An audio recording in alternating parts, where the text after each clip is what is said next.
Booyah. YouTube ready.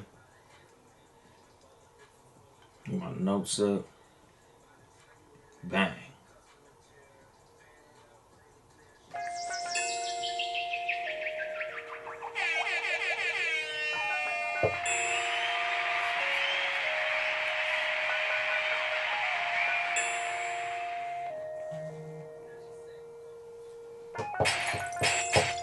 Still get some gunshots. And then there was bass. Good evening, motherfuckers and motherfuckers. This is your host, Yung Dolemite, of the Too Much Game podcast, live from the Boom Boom Room, once again, on Christmas of all fucking times. I should have said Merry Christmas, motherfuckers and motherfuckers, but a nigga got fucking discombobulated earlier, dog. Like, my fucking table collapsed on the crib. Like, shit was fucking crazy, nigga. Like, I decided to do this shit low-key last minute. I was kind of like, you know, chilling. Kids opened their gifts. Motherfucker was doing the whole little family shit. You know, I put a little poll on Instagram on some like, you know, should I do the show or should I don't do the show? A lot more motherfuckers said yeah than I expected. So I was like, fuck it, let me go ahead and, you know, run me a motherfucking episode real quick. You know, so I go to fucking set the fucking studio up. You know, tell my family I'm doing that shit, you know, pour my wine. Shout out to the Rosy Perspective podcast for the motherfucking glass that I always got with me and shit. You know, I get everything hooked up and it's crazy because, like, after I finish setting up, I didn't even really get cracking like I should have got cracking. My nigga, I low-key just kicked it. Nigga, I'm chilling, watching YouTube and shit. Shout out to Prim's Hood Cinema. That shit funny as a motherfucker. Y'all should check that out. Nigga, I'm watching that shit, nigga. My motherfucking table, nigga, hit the fucking flow, my nigga. Like, I was fucking devastated, my nigga. Like, that shit kind of fucked me up for a second. Cause, nigga, all I'm thinking is all this motherfucking money I spent on all this goddamn equipment. And like I said, nigga, I poured me a full glass of wine. This a nice sized glass, dog. Nigga, wine went everywhere, nigga. Motherfucking equipment all over the floor, nigga. My MacBook, my Rodecaster, nigga. My fucking camera, nigga. Both my phones, nigga. Everything. Blam. Nigga, soaked in red wine, nigga. Goddamn. Nigga almost made me stop drinking Carlo Rossi. And the fucked up thing is I hadn't even drank. Like, you would think it would be like a drunk mistake. Like, oh, this nigga was drinking and fucking with his equipment. That's why shit went down. Nope, that is not the fucking case, my nigga. I was sober as a motherfucker. I hadn't even took a drink yet. And I think that's another reason I was so mad. Nigga, I spilled all type of wine that I ain't get the fucking sip on yet. Like, how fucking embarrassing of me. But a nigga here, it's December, so y'all already know, nigga, the streak of freestyles is continuing. Especially that it's actually the last show of the year. I damn near thought last episode was gonna be the last episode of the year, but this is obviously official the last motherfucking episode of the year, nigga. So, you know, it's the Merry Christmas freestyle. Motherfuckers and motherfuckers. You know. I got my little gifts and shit. You know, I'm wearing one of my Christmas gifts. I got a sweatshirt, you know, shout out to my Wheezy and shit. And also, shout out to the Plug 11 on Instagram.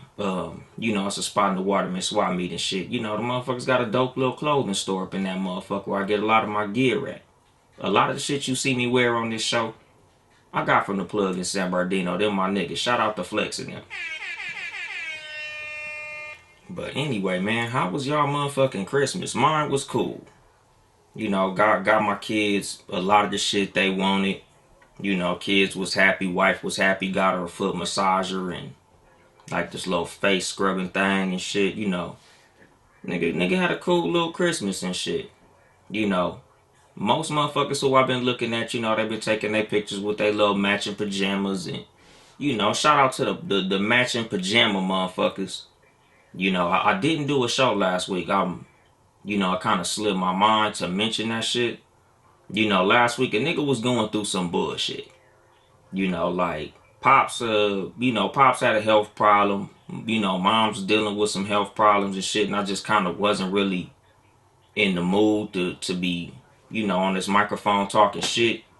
Being the gravity of the situation that I was going through, the situation that my family was going through. It was just a lot. It was like way too much for me to just come on here bullshitting. So that was the reason that I missed last episode. I really like to do these motherfuckers every week. Like I tell y'all, like I'm real big on being consistent and always, even if I really don't have nothing big going on, as far as like what's cracking in the media, nigga, I would at least come in this bitch and throw a freestyle out there. But, certain shit I just gotta prioritize over the content. And my family is number one. So that's the reason that I missed last week. But, a nigga here, trying to close the year out strong. Merry Christmas to my cousin, Carlita and shit, up in this motherfucker. But yeah, man, another low-key slow fucking news week. We had the Verzuz with E40 and Too Short. To me, nigga, two of the greatest motherfucking rappers of all time. My nigga, like, Too Short, I wouldn't give that as far as, the GOAT conversation. But, nigga, you gotta give respect to a motherfucker who had a 20-year plus rap career, my nigga. Like, most people's favorite rapper career don't last no more than 3 years. That nigga got 30 motherfucking years. Like, literally, like, not even an exaggeration. Like, the nigga been rapping since the motherfucking 80s. Damn near 40 motherfucking years. If the nigga keep going. Motherfuckers still putting albums out. Motherfuckers still got songs niggas is fucking with. Like, nigga, the ability to be consistent for that amount of time, nigga, you gotta applaud that shit, my nigga. Like, that's, you can't not call a motherfucker a legend for them to have a career that motherfucking long. Like, nigga, that nigga was, when the fuck did Getting It come out? Cause I think when Getting It came out, nigga, I was like in junior high, and that motherfucker was already rapping about, having 10 years in the motherfucking game. And E40, like, nigga, if you listen to this motherfucking show, nigga, if you really understand the origin of why I named this show Too Much Game, a lot of that is E40. Like I said, I've said it a couple times on this show. I got the name Too Much Game other than from my homeboy J-Rock, saying that I was giving too much game on my other podcast. It was, the song One More Again by E40. He said, they say that I be giving up too much game. Like, that's one of my favorite fucking songs. So, nigga, of course I'm gonna use a line from that motherfucker, especially when it fits in a situation like this. So, that's the motherfucking battle. To me, I think there was no hype really. So, like, I can't even really say, like, usually when I do these little reviews on these versus battles, it's always like, oh, it lived up to the hype or it didn't live up to the hype. Like, shit, in this case, my nigga, like, there was no hype. They didn't do crazy ass numbers like, like the Gucci Mane Jeezy battle. The motherfuckers did like a million, damn near two. A lot of these versus battles been getting up in the millions on the views and shit. But E40 and fucking Too Short, I think the motherfuckers only got like 140,000, 150,000 viewers or some shit. Even though that's not an only, but still, my nigga, like, for a versus battle of two names of this magnitude, I feel like them numbers should have been way fucking higher. At least 500,000, my nigga. Especially being how dope that shit went down. Like, them niggas put on for the Bay as they should. The motherfuckers had the little scrapers in the, well, them motherfuckers wasn't scrapers. Them motherfuckers was like falcons. The little falcons on the motherfucking gold D's with the Vogues on them in the background. I know Diddy was probably a little upset because even though the Versus battle was sponsored by Ciroc, I don't think them niggas took a sip of Ciroc. Them motherfuckers was drinking their own shit. I think them niggas was on that E40 Selects, E Quartenta, and all the liquors that E40 got. That nigga was drinking his own shit. So, shout out to him. All the brands that motherfucker pushing. You know, like that nigga, you know, he's one of the pioneers of the independent rap grind. You know, like that's one of the things that a lot of motherfuckers don't really know. A lot of motherfuckers don't really give E40 credit for. You know, like as much as we big up Master P, you know, for his pushing of, you know, independence in the rap game, nigga, E40 was like one of the original motherfuckers that got cracking on the underground, independent, owning his own shit, you know, and really like making moves outside of rap music to make money. Like, you know, that nigga was rapping about having franchises and shit in the 90s, my nigga. Like E40 was one of the motherfucking pioneers of, you know, a lot of the same shit that Nipsey Hussle preached, you know, to fuck the middleman and, you know, all of that get it on your own type shit. Like, nigga, E40 was one of the first motherfuckers. Nigga, E40 was doing that shit before Master P, my nigga. Like, E40, nigga, I can't think of nobody who I can name who was doing that shit before 40. And 40 do not get the motherfucking respect that he deserved. As to me, personally, my nigga, I feel like E40 is the greatest of all time, my nigga. Like, you know, yes, everybody gonna give Jay the nod, you know, because of lyrical content and, you know, all that good old shit, number one albums. Like, you know, Jay-Z has the numbers to be considered the GOAT. I'm not gonna say that, you know, if you say Jay-Z's the GOAT, I'm not finna argue you down, my nigga. Like, he got that. But, like, my personal greatest motherfucking rapper is E40. Like, nigga, he got way too extensive of a catalog. He got way too many motherfucking hits. You know, the motherfucker still being checked for. Like, nigga, his name still ring bells in the rap game, nigga. He still getting features, nigga. Like, he still making money, nigga. 30 years in the motherfucking game. Like, my nigga, E40 is the definition of a motherfucking legend, my nigga. If E40 ain't the greatest rapper of all time, he's definitely, nigga, the most underrated rapper of all time, nigga, and that's not debatable.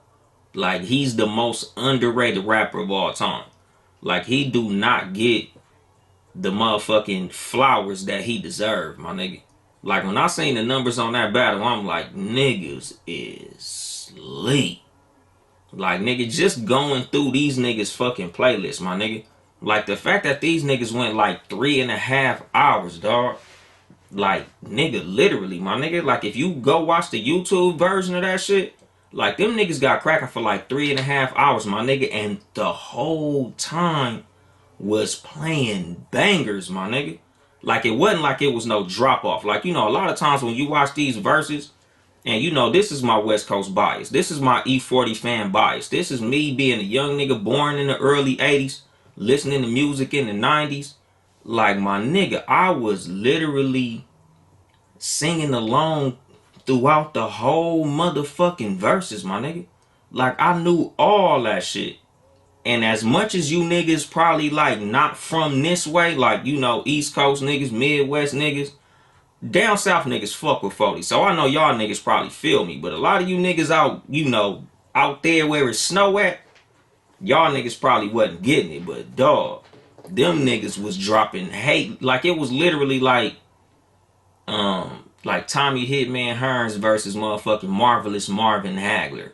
Like, if y'all seen that fight, that's what this motherfucking battle looked like, my nigga. Like, it was just straight haymakers, my nigga. It was a brawl.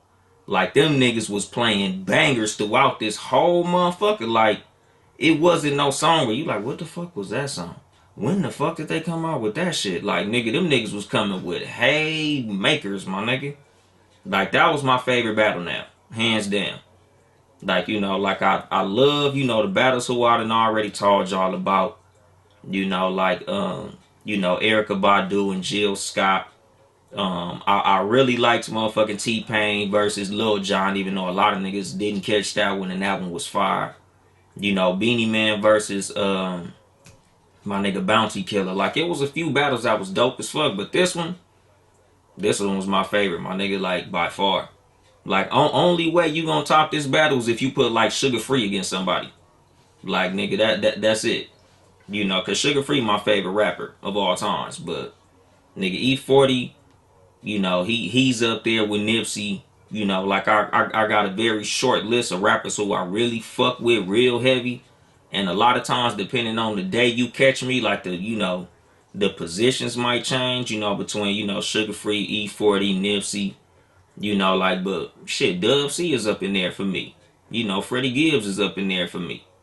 Like Larry June is creeping up into that motherfucking conversation. But like E40 throughout my life has been, in the favorite rapper category as far as I'm concerned. Like, nigga, the first tape I ever bought with my own money was In a Major Way. Like, nigga, this motherfucking battle was, that shit was the shit, my nigga. Like, shout out to both them niggas. Them motherfuckers perform well. For them niggas' age, to have the stamina to perform like that, especially E40 big ass, because he's a big old nigga. And he's an older motherfucker. He got to be pushing 50.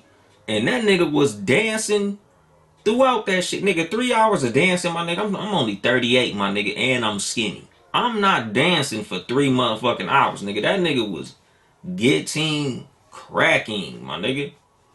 So if y'all motherfuckers didn't catch that battle between E40 and Too Short, my nigga, y'all niggas need to go back to YouTube and watch that shit. Like, them niggas put on a hell of a performance. Just shout out to both them niggas, man. Them niggas is the ghosts, motherfucker. If you don't like E40, fuck you. You don't like motherfucking Too Short, fuck you, my nigga. Like, them niggas did they motherfucking thing, dog. Like, another big thing that kind of hit me this week that, I was kind of fucking tripping off. It was a video that went, viral a little bit. It's a dude, he was on Facebook talking to, I guess, his nieces and shit. On some like, like I'm a man, I'm a provider. My wife ain't paid a bill in 18 years. My kids is straight. They don't never gotta ask for nothing. They got everything they want, nigga. I do this and I do that. He was basically just pumping his chest out about how much of a good provider he was, and how much of a man he was over his household, and little shit like that. And a bunch of motherfuckers was sharing that shit. So very shortly after, a lot of motherfuckers get to sharing a meme about how that nigga was on Inyanla Fix, on Fix My Life, talking about how his family don't fuck with him, his wife don't love him, and some more shit. I'm like, God damn, nigga, like, the tables turn quick as a motherfucker now, don't they? Like, it was just a trip, my nigga. Like, I literally watched that whole episode of Inyanla. And this, like, this goes back to a lot of times, like when I tell motherfuckers, especially, women, because I have a big thing with women and the things that they ask for when it comes to, like, what they want in a man, that they gonna take serious as far as, like, somebody that they gonna date. Like, man, be very specific in what you ask for when you asking for a mate. Because, man, shit fucked up out here in these streets. Like, especially when it comes to, like, a situation where, as a dude, a lot of times, like, as far as, like, I look at in his case, a lot of us rest on doing one thing very well and assuming that because we feel like we doing a good job, we just doing a good job. Like with Homeboy, like, I think he honestly felt like because he was such a good provider, he was a great husband, a great father, a great blah, blah, blah, blah, blah. And Iyanla and his family showed that that is not the motherfucking case, dog. Like, like when you hear the term toxic masculinity, like you think of the term toxic masculinity in a, in the sense of what a lot of motherfuckers on Twitter say, basically, I would think, just being hypersexualized and, overtly, macho and all of that good old shit. And Homeboy, he's what I look at as, I guess, what you would call toxic masculinity. Because honestly, my nigga, I really looked at that shit as just a bullshit term. Like, I really don't think that toxic masculinity in practicality exists. Like when I first heard that shit, like when they was talking about toxic masculinity on Twitter, I was like, here go these motherfucking, confused feminists talking this dumb shit again. Because I feel like real masculinity cannot be toxic. Like I look at real masculinity as, just a motherfucker being what a lot of us have been raised to think that a man is. Somebody who's a protector and a provider. Also a motherfucker, who get down in the bedroom and do what he supposed to do and things of that nature. Like that's what I felt like masculinity was, just carrying yourself as a motherfucking man. Not being on no hoe nigga shit. Like, a lot of us have our definition of what masculinity is. And a lot of us, if we were polled on is this masculine or feminine, a lot of us will come up with the same fucking answers. And to me, ain't none of that toxic for a man. But the thing is, like, nigga, a lot of this shit you can't just rest on. Like I think he really rested on the fact that he provided and he was a tough motherfucker. Like that was his thing. Like, I was tough on them because I felt like that's what I was supposed to do as a man. I was protective of them because that's what I felt like I was to do as a man. But the one thing that motherfucker obviously didn't do, and that was like a big takeaway as far as like me and what I saw from the whole thing, that motherfucker did not listen to shit. And I feel like as a man, you gotta be a good motherfucking listener. That's something that I always say when I give dating and relationship advice to men. Listen, motherfucker. Like listening is a big motherfucking tool in doing anything in life well. Like nigga, if you a king, you gotta listen to your motherfucking queen, my nigga. Like he wasn't a good motherfucking listener. Like let me see what Coffee with Kendra talking about, cause she in here going up. He may have been an excellent provider, but that's not the only thing that makes a good husband or father. Exactly, like I just said. Like the thing is, my nigga, like, yes, providing is a good thing because, that's something that I feel like I got to do as a man. That's something that I pride myself on as a man. Like my wife is not working right now. And I'm proud of the fact that we ain't lost our motherfucking house. Our lights ain't got turned off. Like, everything's still moving and grooving around this motherfucker because I'm providing. I'm doing well enough financially to keep these motherfucking ends meeting, my nigga. That's cool. But at the same time, like, as a provider, like, you gotta provide fucking balance. Like, just because you're bringing in that money don't mean that motherfuckers don't value your time. Because that was something that his youngest daughter was talking about. Like, yeah, my daddy made sure we was straight financially, but I feel like I ain't had no fucking relationship with this nigga. Like, I felt like I knew him, but I didn't know him. And that was one of the things that all of them was really saying. Like, even his, well, I ain't gonna say even, especially his wife. Like, my nigga, like, even though you are a father and you feel like you doing a good job, my nigga, like, I just believe in getting the reviews from the consumer. And basically by that I mean, like, nigga, like, how does your family look at you when you open the front door? Like, I'm real big on that shit. Like, just me personally. Like, I don't know how every other father feels. But, like, me, I'm kind of speaking to the fathers right now. Like, how does your family look when you walk into the front door? Like, are they happy to see you? Like, is your wife happy to see you? Are your kids happy to see you? Because, like, that's something that really makes me feel good every day when I get off work. Like, when I crack the door open and I can hear my kids running downstairs like, Daddy, Daddy, Daddy's home. Like, when I open the door, my wife is smiling when I come in the house. Like, I'm proud of that shit. And them motherfuckers, like, when they was talking about him, like, just about how they look when that nigga walk in, it's kind of like on some, like, here this nigga come. Because, like, his son didn't even finish out the motherfucking show. Like, he didn't even finish out the motherfucking therapy session. Like, that nigga jetted. Like, fuck this nigga. Like, them niggas didn't have physical altercations and some more shit. Like, and that's the thing. Like, as men, like, we really gotta look at the job we doing. And this ain't me finger waving or saying, like, oh, nigga, we ain't doing the right thing. Like, this is one nigga. Like, this is just a mistake that one man made. But me personally, like I tell motherfuckers, like I'm big on listening. Like I'm big on looking at what another motherfucker do, right or wrong, and using them as an example of what to do, what not to do. I look, okay, I like what he did there. I don't like what he did there. And I'm like, you know what? I might use that. I'm not gonna use that.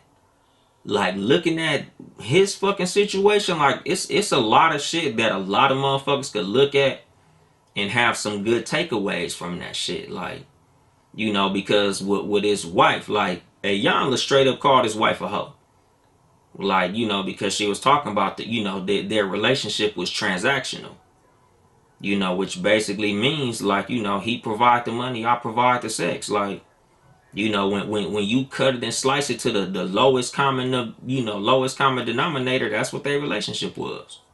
You know, he feeds me, I fuck him. And the thing was, like, she felt like she ain't even love the motherfucker. Like she wanted to leave his ass. Cause she just like, nigga, at the end of the day, like I don't even feel like I'm in love with this nigga. And that shit is fucking crazy. Because like the motherfucker said, 18 years, dog. Them motherfuckers been married 18 years. And to find out 18 years into your motherfucking marriage that y'all not in love, that's a scary fucking thought, my nigga. Like I was telling one of my coworkers this shit. Like this shit about, I don't know, maybe 7, 8 years ago, some shit like that. Like me and one of my coworkers was chopping it up, working and shit. And he talking about his kids and their mom and his divorce and shit like that. So when the nigga telling me about his motherfucking divorce, nigga like, yeah, man, we were married about 10 years before we got divorced. And in my head, I'm like, fuck. Because at the time, I think I might have been married about 5 or 6 years. And just, as a married motherfucker, especially a newly married motherfucker, I wasn't newly married. I wasn't newlywed, no shit like that.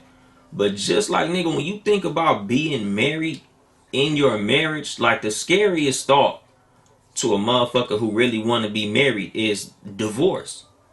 Every time motherfuckers get divorced, I'll be asking, like, what the fuck happened? Like, did somebody cheat on somebody? Like, what the fuck happened? And, he was telling me, like, we just didn't fucking belong together. This is me talk about my coworker. This is me digressing right now.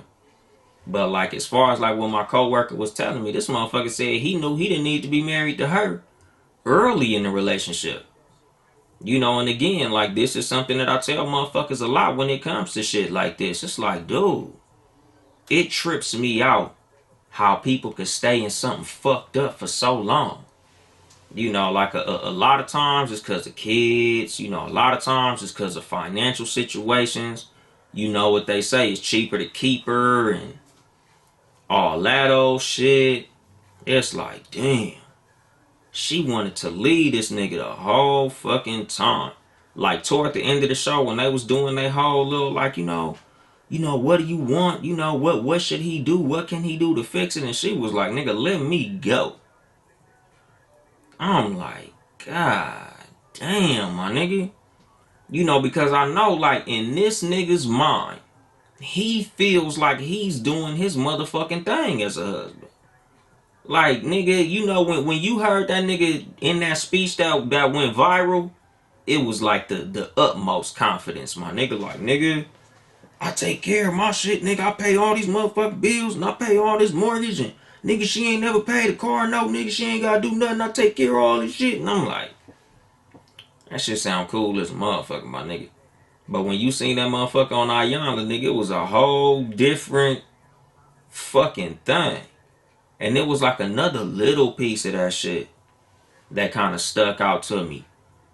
Like he was talking to one of the counselors and he was like, man, it was something that me and you discussed that you wasn't supposed to bring up and you brought it up anyway. And that was divorce. And that's like at the end of the day, my nigga, like, I understand that you don't want to put that bug in your woman ear, but that shit was gonna come out any motherfucking way.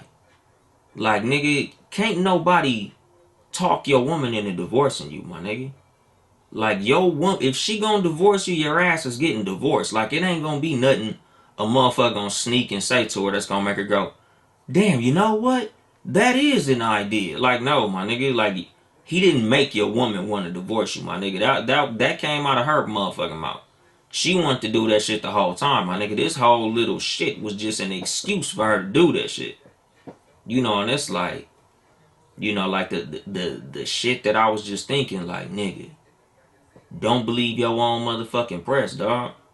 Like, no matter how good I feel like I'm doing, I always want to get the opinion of the consumer.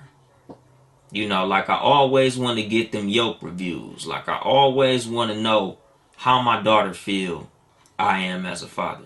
How my son feel I am as a father. How my wife feel I am as a husband. Like, you know, whether that just be from how they act when I walk into the door, or blatantly asking them, like, do you think I'm doing a good job? Like, do you think I'm a good dad? Do you think, you know, like, you think I'm a good fucking husband? Like, am I doing all right? You know, and what would you call it? Like, objectively. Like, there's no wrong answer. If you tell me I'm doing wrong, that's cool. Just let me know how to do right. Like, you know, just criticize me constructively. Like, you ain't gotta tell me I'm a stupid ass nigga and I'm a sorry motherfucker, nothing like that. But you could at least let a nigga know, like, you doing alright, but you can do better. There's room for fucking improvement, my nigga. Like, you know, you that gift you got me last year for fucking Valentine's Day was some bullshit. You need to step your gift giving game up. Or you know what? I be wanting my feet rubbed, my nigga, and you be acting lazy and shit. I be knowing how you be avoiding rubbing my feet. I need my motherfucking feet rubbed. Like, you know, there's some shit that I feel like, you know, I could improve on. And that's with everything. Cause you know, like motherfuckers who listen to this show, like I've said that shit a lot of times. Even though y'all motherfuckers don't do it. And I don't know if it's because I'm really doing all that hot or because motherfuckers just don't be having shit to say. But I say it all the time. Like, my nigga, if I'm doing something wrong on this motherfucking show, by all means, nigga, hit me up, inbox me, you know, hit me on Instagram at Uncle Dolemite or at Too Much Game Podcast. Slide in my DM and tell me. If you feel like this show trash, my nigga, tell me that shit. Even if you feel like the show is good, but I had a trash episode, you could let me know, my nigga. Like, I welcome that shit because, you know, like I tell motherfuckers all the time, if I'm wrong, make me right. Like, that's my shit, my nigga. Like, I'm not above correction, my nigga. Like, my ego is not gonna be damaged if you tell me you hate that I say like 2,000 times per episode. My nigga, please tell me that shit. If that annoys you, anybody, if y'all really feel like something that I do is wrong, like, please make me right. You know, and homeboy, like, you will see that shit in his shit. You know, and I respect the level of humility that it took for him to go in there and accept all of that harsh ass criticism from his family. Because I'm not sure what it was, but it seemed like that nigga felt that shit was going fucked up. Because you don't go to Inyanla unless you know shit is fucked up. Cause you know, nigga, when you go on Inyanla, nigga, you gonna get that raw. She give it to you harsh as a motherfucker. Like, you know, niggas hear this show and they hear me cussing and calling motherfuckers bitch ass niggas and punk ass bitches and all that shit. And they like, damn, this nigga Dolemite a harsh ass nigga. Shit, Inyanla. Nigga, she a cold motherfucking piece of work too. And she don't even cuss, nigga. She hit you with that motherfucking voice. You know, talking like a motherfucker with some chakras that be burning sage. And, you know, she like, you're a hoe. She do that little shit. Like, she talk to you like your grandmother, but in a fucked up ass way. Like, you know, Iyanla cold as a motherfucker. Like, that shit made me low-key want to watch her show more. You know, just because of how they broke everything down and compartmentalized everything, and, you know, the way that they structured everything, you know, where they talk to this motherfucker and ask specific questions and let them motherfuckers really get their frustration out and shit. Like, I really enjoyed that episode.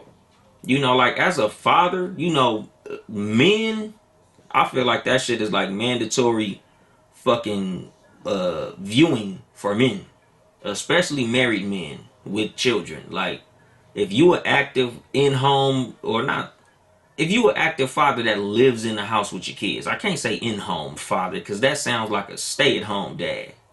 But like if you a working father, you know that's in your kid's life on a daily basis, like nigga, that's a good fucking episode for you to watch.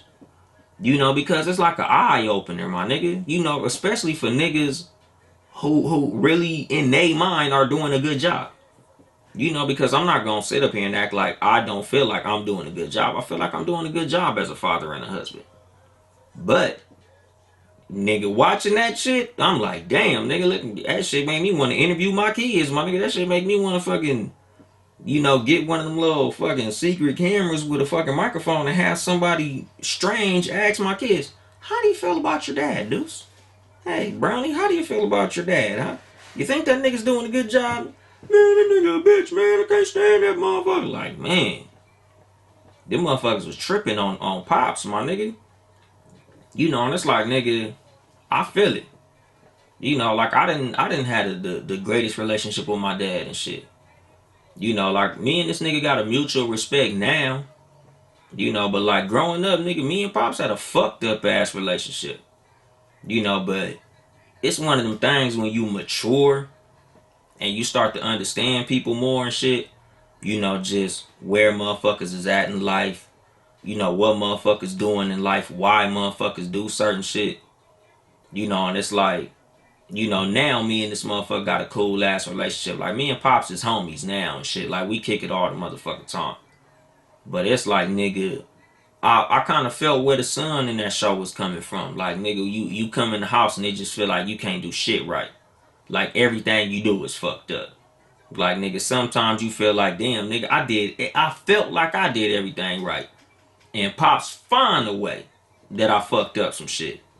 Like, nigga, I grew up in an environment like that. Like, in the short times that I lived with my dad, I felt the same way. Like, nigga, every time I hear the motherfucking door crack open, I'm like, here come this nigga. This motherfucker. I feel that shit. But it's like, nigga, at the same fucking time, like, nigga, as a father, because me and this nigga done had this conversation a few times. Like, and I think that's the reason me and my dad get along so good. Because a lot of the bullshit that me and him went through, we ironed that shit out. Like I'm glad that I was able to actually tell my dad like what the fuck was going on in my head in those times. Like, nigga, you was a fucked up nigga, homie. Like, that was some bullshit. Like this is how I felt about that shit, and I got to look at the look in this nigga face when I would tell him what the fuck was going on between us, my nigga. And it's like, as a father, like, you realize, especially watching this episode, like how difficult it is, like just to do this motherfucking job. Because at the end of the day, my nigga, as a father, like, there's no handbook to this shit. Like, a lot of us, the only example of what a father is the father that we have. And a lot of that was like the issue with me and my dad. Like, he basically took a lot of what his dad did to him and passed that shit down to me. And like I always say, as far as like how I move around through life, like a lot of this shit I see that I like, I take and do that. But a lot of the shit I don't like, I don't do that. And that was the difference between me and my dad. Like, there was a lot of the shit that happened to him that he didn't like, and he did that shit anyway. And I'm not gonna be specific about that shit, especially not on this episode. My nigga, it's Christmas. It's the last fucking episode of the year. So I'm just speaking in general terms. But like, when you watch the end of that episode of Inyanla with Homeboy, like, that nigga mama was fucked up. Like, I'm hoping it's a follow-up episode to this shit. Because like, when you watch the end of the motherfucking episode, my nigga, that nigga mama was talking to that nigga daughter something slimy. Like, because at the end of the episode, like, Ayana let them niggas have like that little family time, like where they all was together talking. That nigga mama came in that motherfucker with the straight nigga toxic time bomb bullshit. Like, nigga, she straight told the nigga daughter, like, I just didn't like you. I don't like you, like. So this is why this nigga fucked up like that. And like, this is the thing as far as like parenthood in general. Like, nigga, you really gotta look at the job you doing as far as like as a parent. Cause my nigga, you could be passing down some bullshit. Like a lot of people don't have the ability to sift through your bullshit. A lot of people are the collection of the traumas that they've gone through throughout their childhood. Like me, when I'm in a dating scenario, like I always ask people about their childhood. Like if you listen to the Cat versus Dog podcast, I always talk about when I'm fucking with a person, when I want to take them serious as a mate, I always want to see what type of relationship they have with their parents. I always want to see the type of relationship that their parents have with each other. Because it's like a lot of who we are as people is our relationship with our parents. The things that happen to us as children. The thing, well, let me not even say parents, my nigga, guardians. Because, some motherfuckers was raised by grandparents. Some motherfuckers was adopted. Some motherfuckers was raised by their auntie and uncle or some shit. But, like, nigga, how you was raised is a big part of who you are. Like a big part of why me and my dad got cool was because I understood what made him a fucked up nigga. And like with this nigga, like when I seen his mom, that showed me why he was such a fucked up nigga. And it's like that nigga really had good intentions. But nigga, when all you know is fucked up, it's hard for certain motherfuckers to break out of that. It's just like motherfuckers who was raised with abusive parents and they become abusive. A lot of motherfuckers who saw their daddy whoop their mama ass. As much as common sense and logic tells you it's not right to beat on no woman, a lot of motherfuckers grow up and become a fucking woman beater, dog. Like it's just human nature for some motherfucking reason. Right or wrong. That's just something that happens, my nigga. Certain motherfuckers, like, they just can't break generational curses, my nigga. That's the reason that the curse is fucking generational. Because a lot of time, nigga, that shit is ingrained in your fucking psyche as a human being. A lot of motherfuckers just cannot break certain curses. A lot of shit is just in a motherfucker's DNA, right or wrong. Like me personally, like I'm one of the rare people who can be like, you know what, yeah, that happened to me, but I'm not doing that shit. Or yeah, that's how I was raised, but I'm not doing that shit. Like I was telling my wife, like it's a lot of shit that I was raised to do that I don't do. It's a lot of circumstances I was raised under that I don't live under. It's a lot of shit that I was taught that I don't teach my kids. But that's because the way that I move, it's like, I don't know. I don't know if it's because I'm immune to bullshit or what. But a lot of motherfuckers ain't. A lot of motherfuckers pass down abuse. A lot of motherfuckers pass down, toxicity. And it's like, just watching how his kids interacted with each other, how them motherfuckers was quick to try to swing on each other and beat each other ass. It's like, damn, my nigga, like, them motherfuckers got it honest. It's just like a lot of the times, like, you see a lot of the shit that happens with your kids, a lot of the shit that your kids do bad, they got it honest. A lot of this, like, nigga, my son, he got a bad anger problem. And I knew that shit when he was a baby. Like, I could hear that shit in how my son cried as a baby. Like, this little nigga's gonna have an anger problem. And I see that shit. And a lot of that shit, he got that shit genetically from me. Like, when I get pissed, I break bad, my nigga. Like, y'all niggas hear me on this show, I'm a real laid back nigga. I'm cool as fuck. I be chilling. But when I get pissed the fuck off, nigga, it ain't no off button on that shit. Like, nigga, I just be mad, my nigga. Like, that shit, like, set off endorphins in my brain, my nigga. Like, that shit is like a high that I don't want to come down from. Like, when I be pissed off, like, I want to be pissed off. Like, I enjoy being pissed off. I be fucking tripping. And that's how my son is, my nigga. Like, that nigga get the tripping and he get the tripping. Like, and it's like we trying to work on that shit, but like, he got it honest, my nigga. Is in him. What that shit say? Coffee with Kendra said, parents don't realize the impact their actions will. Realize the impact their actions will affect their kids as adults. Yes, that's what I'm saying. Like, nigga, that shit is all motherfucking bad, dog. Like, nigga, the shit that you do in front of your kids, the shit that you show your kids, the way that you treat your kids, like, my nigga, a lot of that shit is gonna translate into their adulthood.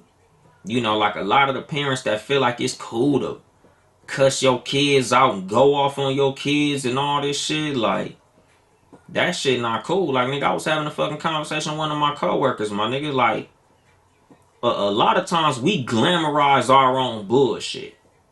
And I think a lot of that is what fucked homeboy shit up. Like, we raised to think it's fucking cool to whoop your kid's ass all motherfucking day. Like, niggas love to, oh, you need to beat his motherfucking ass. Oh, that nigga do that shit, I'm gonna beat his motherfucking ass. Like, niggas think beating the shit out of your kids is what good parenting is. And that ain't the motherfucking case, my nigga. Like I was telling the homie, nigga, like, when we was younger, like, nigga, you if you think whooping your kid's ass is the greatest shit in the world, why the fuck are there two brothers raised in the same fucking house that both got the same ass whoopings? One went to college and the other one went to prison.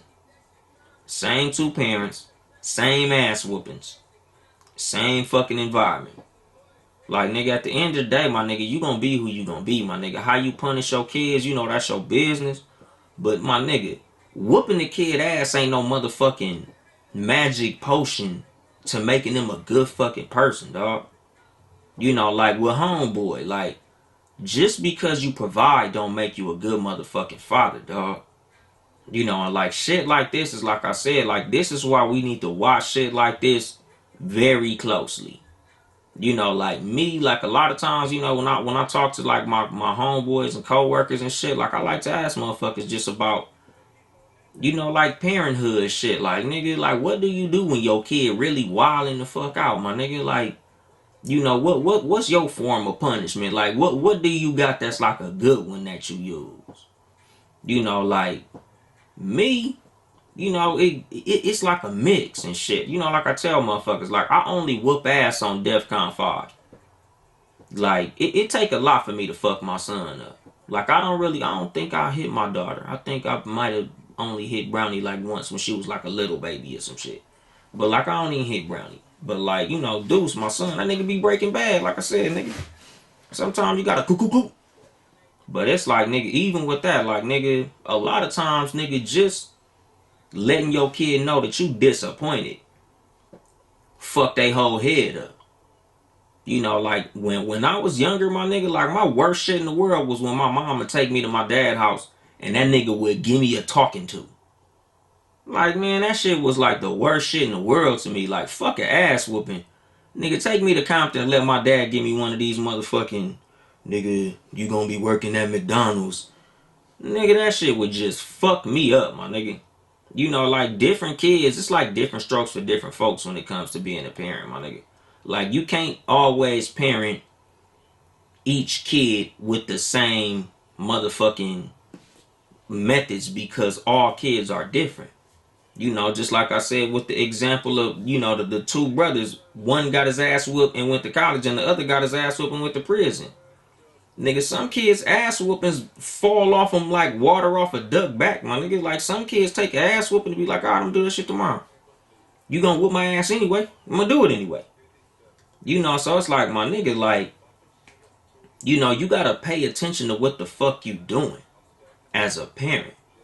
Like, nigga, you gotta read the room as a parent and as a husband, because the nigga was fucking up in both circumstances, my nigga. Like, nigga, you gotta see what the fuck you doing in the faces of the motherfuckers who you do that to.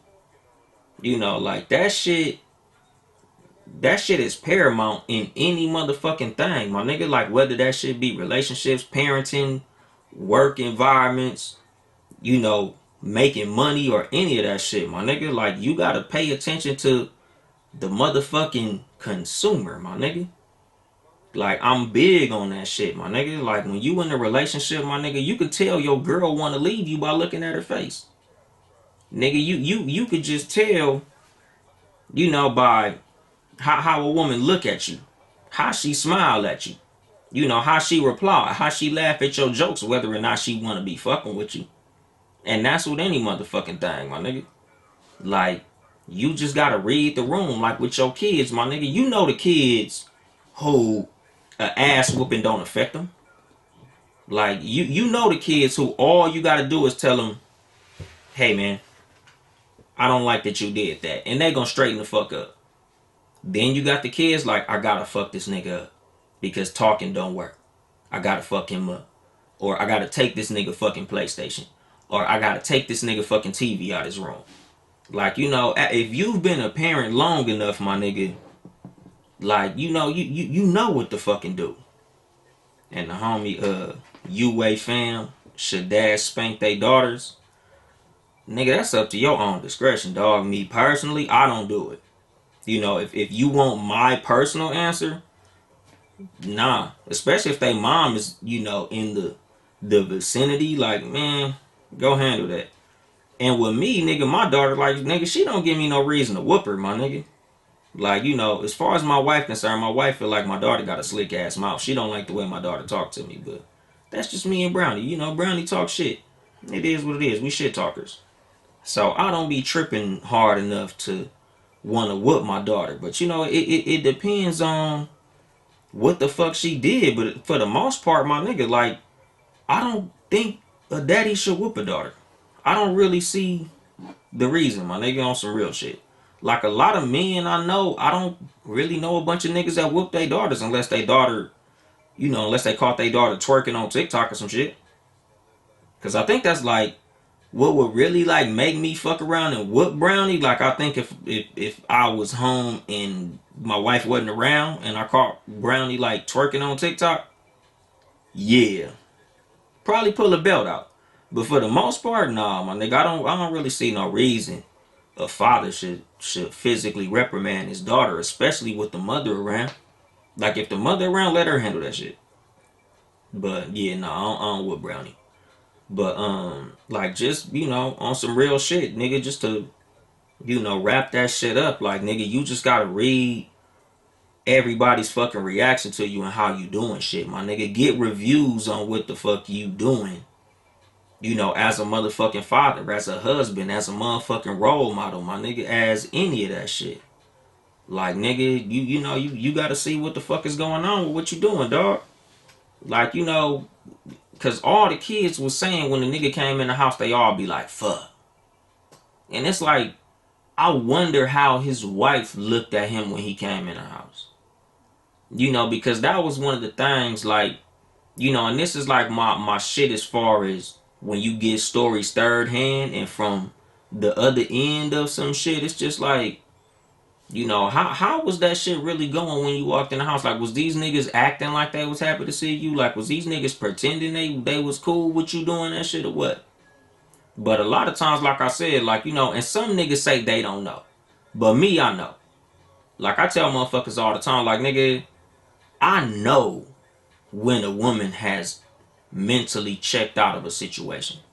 Because I tell motherfuckers all the time, and this is a universal truth. This ain't no Yung Dolemite exclusive, my nigga. Like, 99% of the time, a woman mentally breaks up with you a year before she physically leaves you. Like, most of us men already know that shit. But it's like a lot of times, my nigga, you could tell, my nigga, like, you could see the signs of a woman who don't want you no more, my nigga. Like, when you tell a joke and she don't laugh like she used to, when you touch her and she don't get that little look like she used to, my nigga, like when she don't give you that unnecessary physical touch like she used to, you do some little shit that's low-key annoying, and instead of her laughing it off, she get pissed the fuck off. Like, nigga, my nigga, she on her way out, my nigga. She checked out. She looking for the next nigga.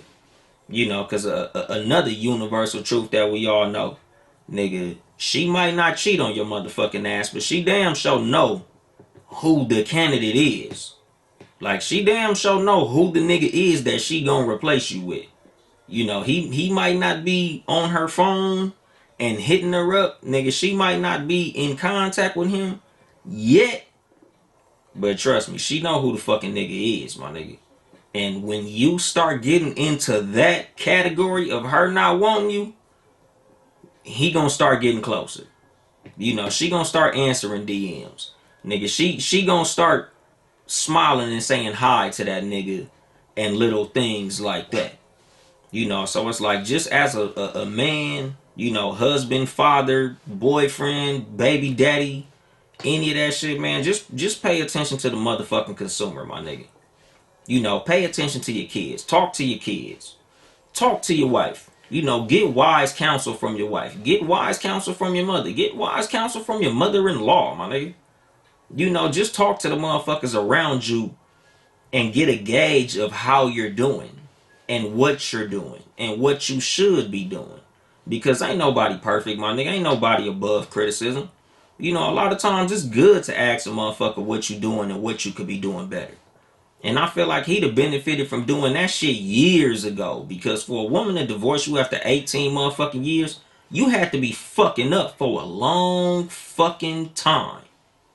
You know, especially for it to take a fucking TV show for a woman to admit she want to divorce your motherfucking ass. And it's like, damn, this was a fucked up fucking way to end 2020 and shit. Like, damn. But 2020 was a fucked up year, so, you know, why wouldn't I end it on some crazy shit? And I feel like it wasn't a bad motherfucking episode that I was talking about, but this shit was kind of heavy. Like, I kind of wish I'd have ended this shit on, like, some more lighthearted shit. But it is what it is, my nigga. Like, that was the thing that really, like, as far as, like, to close the year out, that was the shit that I tripped off. Other than December 21st, the Negro solstice, when everybody was supposed to get their fucking superpower. I didn't get mine.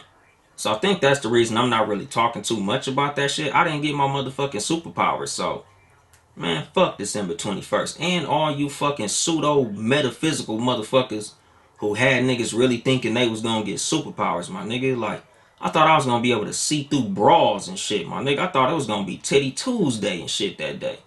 But I ain't getting no motherfucking superpowers. So, man, fuck you pseudo niggas for that shit. But, I think I'm getting close to the end, my nigga. Like, what, I'm 57 minutes in? Fuck it, my nigga. I got 3 minutes left, my nigga. What do y'all motherfuckers want to talk about? What did y'all niggas get for Christmas? I got motherfuckers in the live and shit. Nigga, what was my favorite part about 2020? It was a couple things that I liked about 2020. That COVID cash. That might have been one of my favorite things about 2020. A lot of niggas was getting money.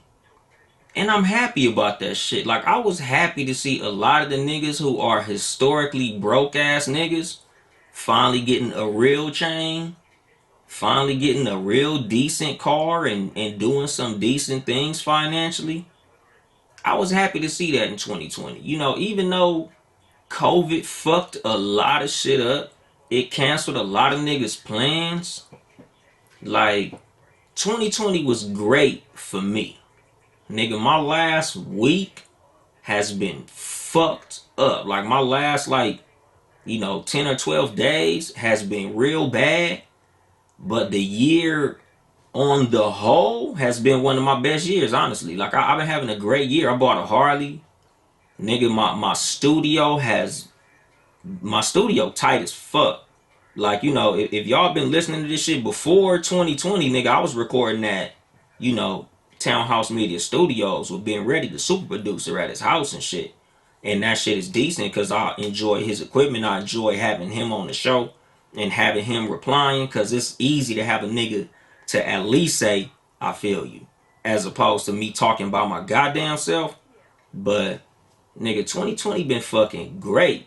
Like, and Coffee with Kendra, go to the Too Much Game page live, because this phone finna fucking die. But anyway, yeah, like, nigga, 2020 been dope. My wife went back to school. Shout out to my Wheezy. Yeah, nigga, 2020 been dope as shit. We lost a lot of motherfuckers That was fucked up. I'm sure a lot of motherfuckers was happy about getting Trump out of office. Me personally, I don't give a fuck. Y'all niggas know how I feel about that shit. But a lot of niggas was happy to get Trump out of office, even though out of the frying pan into the fire, nigga, 2021 gonna be a trip. But yeah, nigga, 2020 was dope. I enjoyed it thoroughly. I bought my Harley, did a lot of riding. That was cool because I actually learned how to ride a Harley this year when I bought my shit. That was dope. My nigga Catchphrase Jones said he got his fucking CDL in 2020. Nigga, congratulations, my nigga Catchphrase Jones. Welcome to the motherfucking gang.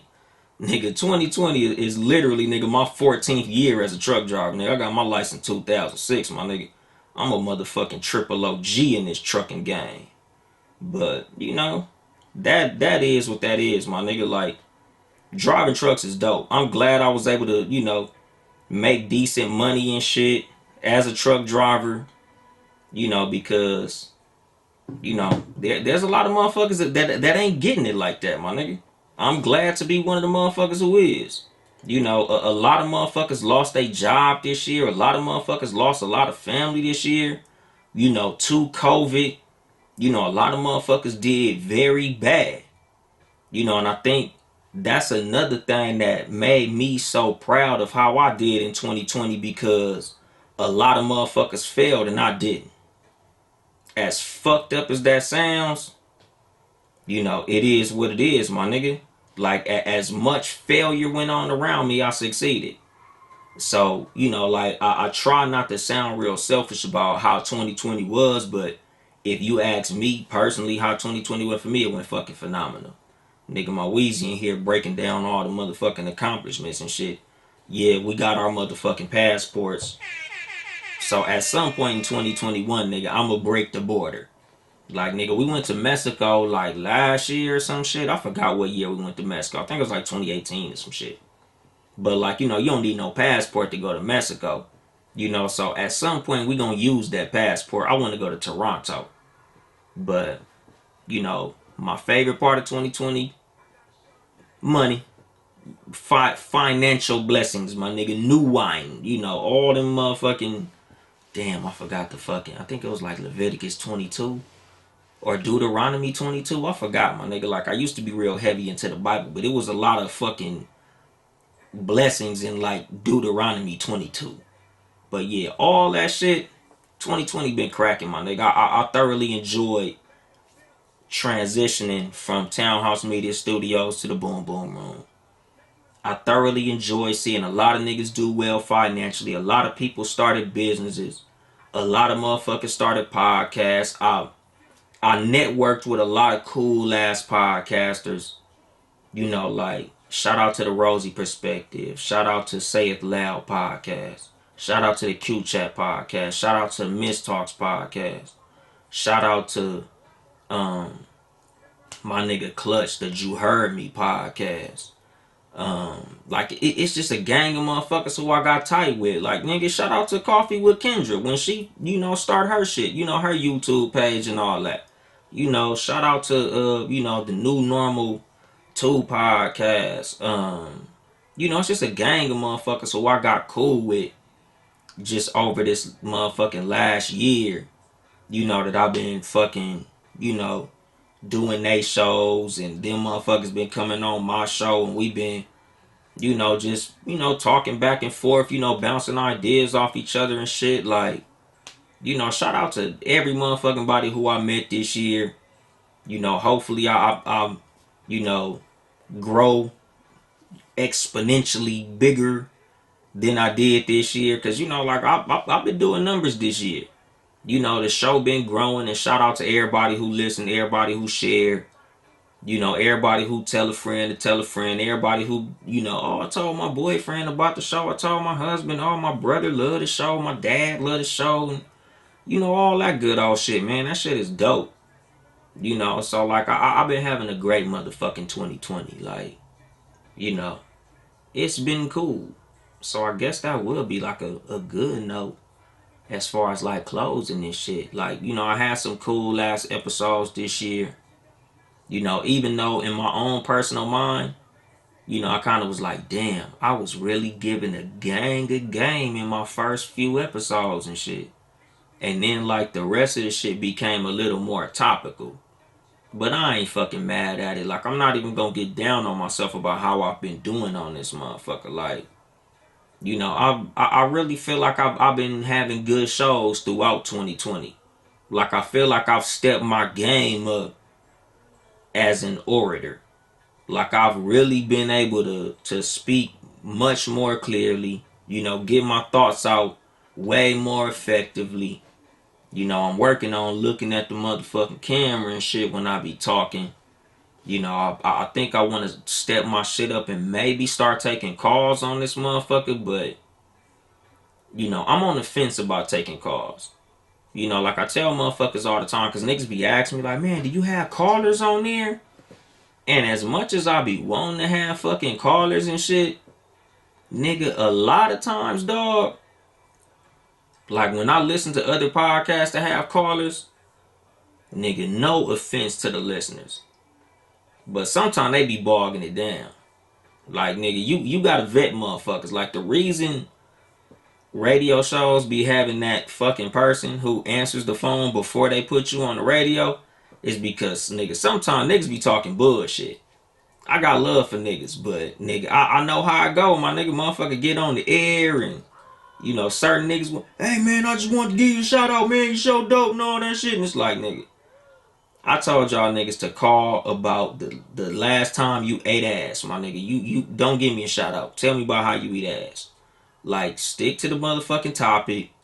Don't hit me up asking me what the fuck you should talk about, my nigga. If you call this motherfucker, if I give niggas the opportunity to call this motherfucker, when you call, nigga, you need to know what you talking about. Keep that shit short and motherfucking sweet, nigga. And when it's your time to click off that motherfucker, just click off that motherfucker. Like motherfuckers call in and they want to be the star of the show. Motherfuckers call in and they want to be the comedian of the show. I don't know. Like I'm gonna have to really think about taking callers on this bitch. But as far as like just 2020 in general, my nigga, because I went off on a little tangent. Like it's been a great year, and I hope that 2021 is an even better year. Because amidst everything that went fucked up, like COVID was so fucked up, niggas forgot about George Floyd, Breonna Taylor, and all that other shit that went on in 2020. Like 2020 was a crazy year, my nigga. Like we lost Debo, Pop Smoke, shit, just a lot of motherfuckers, man. Just I think John Singleton died in 2020. Like we lost a lot of motherfucking celebrities. Like it's been a hell of a year, good and bad. Great for some, terrible for others. Like it's been a lot of shit going on in 2020. But it's like, nigga, life goes on. My nigga, shout out to every motherfucker who's alive to be listening to this shit. Because a lot of motherfuckers ain't, dog. A lot of us, lost close motherfucking family members this year. Like I lost an uncle. Shit, I think two of my uncles I lost this year. I lost a lot of family this year. Now that I really like sit here and really reflect on the last, 300 and what 59 days or whatever the fuck, from the first to Christmas, nigga, not the whole year. I know it's 365, but however many motherfucking days it's been in this motherfucking year so far, like, nigga, it's been a year. But like me, I'm so focused on positivity, I don't really be thinking about bad shit like that. Like me and my wife talk about that shit all the time. She'd be like, "What do I do that you don't like?" I literally can't think of that shit. Like it'd be hard for me to think of shit that be negative. So like thinking about 2020, like I only think of the good shit. Like I don't know. I just think about how well I've done. Like Coffee or Kendra said. Every year you should be better because we learn and get better every day. Exactly. Like that's what I be focused on. Catchphrase Jones said, didn't yeah, John Witherspoon died this year, my nigga. Like I don't even think I want to see another Friday now. Like how much everybody was so hyped for last Friday. But it's like without Pops and Debo, like, do we really want to see that shit now? Like, I feel like, you know, I don't think I want to see it without Pops. Like, yeah, it'd be cool to bring back Smokey and have Smokey, Money Mike, and Cousin Day Day on the same movie, but nigga, without Pops, I don't know. Because Debo wasn't even in the Friday after next, I don't think. But still, like, fuck. Like, watching Friday is just a morbid fucking experience now because of how many motherfuckers we lost up out of that cast. Like, legendary motherfuckers. Like, that shit is fucking crazy. Like, damn, I think I want to put a poll up on that shit too. Like, do we want to see another Friday now? Like, you know, without John Witherspoon and fucking Debo? I don't know. And it's like, man, y'all fucking me up right here, man. Like, I was gonna fucking end it on a high note, nigga. Now we back on a low note and shit. Give me something funny to talk about, nigga, since y'all in here fucking talking and shit, nigga. What should I end this episode with? Because I'm past an hour. Nigga, I could literally end this motherfucker at any point, my nigga. Like, what should I end this episode on? What should I end the last episode of 2020 on? Like, how are we gonna start 2021? You know, because I'm thinking I might do an episode on New Year's Day, because I think that's gonna be a Friday. I might do an episode if I'm not fucked up, sloppy, drunk or some shit. I might do an episode. You know, but this is the last motherfucker of 2020, so I kind of want to end this bitch on a high note. And nigga, let me, you know, take me a motherfucking sip. Damn, I need the wrong button.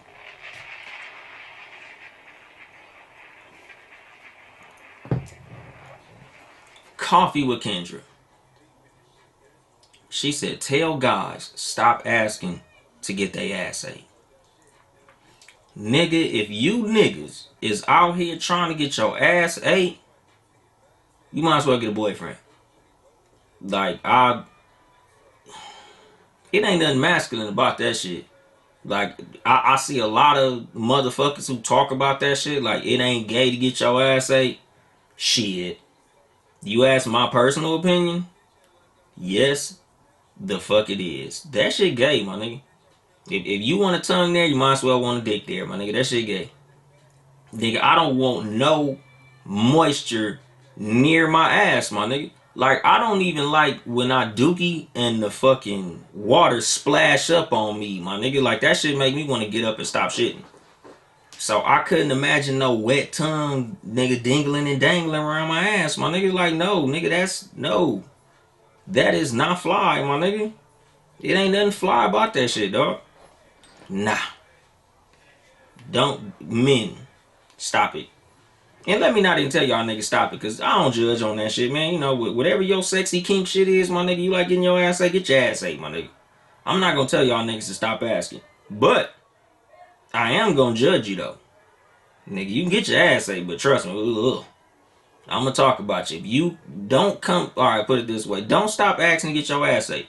Stop bragging about getting your ass ate. That's what we gonna do. Nigga, for 2021, nigga, you niggas stop bragging about getting your ass ate. Cause it ain't no manly position you could get into to get your ass ate. That's how I know getting your ass ate ain't no manly shit. Cause nigga, show me a position you could be in getting your ass ate that looks manly. You either got your legs up like a woman going in the missionary, or you got your ass tooted up like you finna get some doggy, like you finna start twerking. It ain't no manly way to get your ass ate, my nigga. So nah, don't do it, nigga. All 2021, nigga. I'm clowning you if you brag about getting your ass ate, my nigga. Period. Point blank. And it is what it is. And I'm gonna drop the mic on that shit. This has been your host, Yung Dolemite, of the Too Much Game podcast, live from the Boom Boom Room. Once again, the last motherfucking episode of 2020. Shout out to the couple of motherfuckers who was in here commenting, especially Coffee with Kendra, because she be talking shit. My nigga, Catchphrase Jones, he was talking shit. My Weezy, all that shit, all the fucking sounds for my Wheezy and shit, cause my Wheezy was in here. Shout out to her. But yeah, man, if you would like to support us financially, it's patreon.com/townhouse media, town E house media. Support all the Townhouse Media podcasts. Seriously, none of the podcasts, Friday nights, 9 p.m. with the super producer Ben Ready whenever the fuck he feel like it. You know, on Tuesdays, we got the Sports for You podcast with Mark, John Watson, and Nick motherfucking Freeze. Tuesdays, 6 p.m., you know, Pacific time, live on YouTube and Facebook.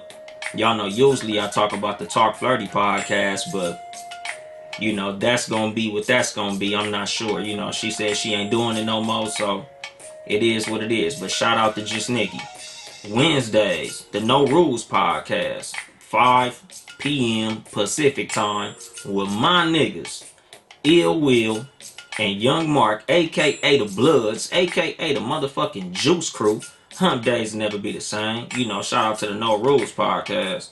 Sundays with myself, Yung Dolemite, and my co-host CJ, Chelsea Perry, the celebrity of Townhouse Media, the Cat vs. Dog podcast, live at 3 p.m. Pacific time, live at 5 Houston time.